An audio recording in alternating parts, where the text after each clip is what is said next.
everyone, it's time for another step in the process to get this RV winterized. And today we're focusing on the refrigerator and freezer. And believe it or not, a lot of people forget about this when they are in the process of getting everything ready for winter.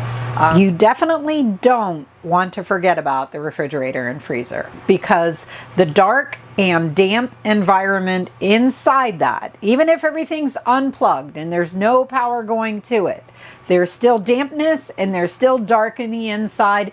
And when winter is over and you go out to get everything ready for the next camping season, you likely are going to be met with mold, mildew, and Lord knows what else growing in the inside of that refrigerator. So let's talk about what steps we need to take to get this thing ready for winter. All right, this is a look at the inside of the fridge. The only thing I have left in here are some beverages down there on the bottom shelf. It's pretty clean because I do clean it in between camping trips, but I will still go through and wipe everything down just to make sure there is nothing left behind, because any little crumb of food is an invitation for a mouse to move in, and we definitely don't want that. And as far as up on top here, nothing. I got everything out of there, including I usually have some ice up here in case we are going on a little road trip while we're out camping and we need some ice for the cooler. So that is empty. Really, the only thing that we need to do at this point is going to be to shut off the power to the refrigerator. And there it is. And that's just how you power down our refrigerator. Yours might be different. The other thing I'm aware of is that some people have said they flip a breaker switch that's located within their fuse panel.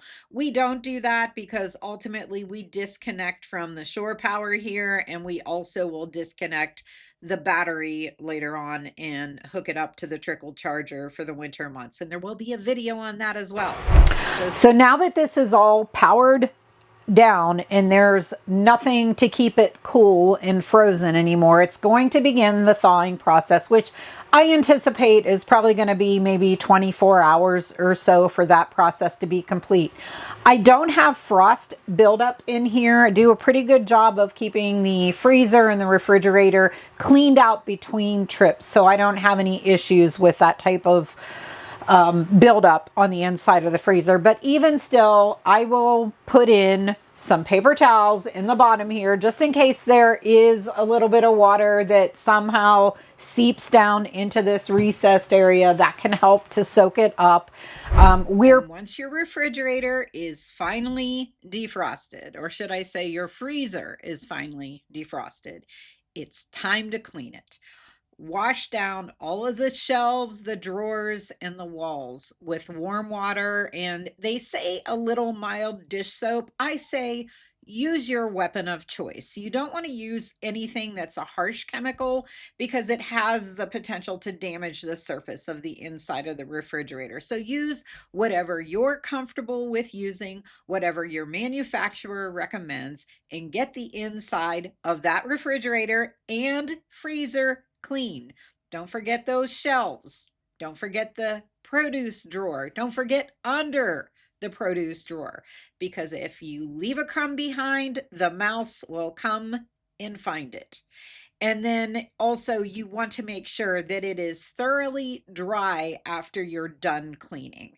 It's a little bit challenging now that the weather is cooler. That condensation really tries to hold on. So definitely take that extra step and dry it off with some paper towels or soft cloths so that you can prevent mold and mildew buildup. One thing that you want to be certain of whenever you are winterizing your refrigerator and freezer is that once you're done cleaning everything out and the power has been cut and all the water that collects in your freezer is wiped up, you want to make sure that your doors are left propped open. And this particular model has this neat little thing that I discovered by accident shortly after we got it, and they just slide open like that, and then this fits right into this little area, and it keeps a nice gap open there in the refrigerator so it won't accidentally get closed,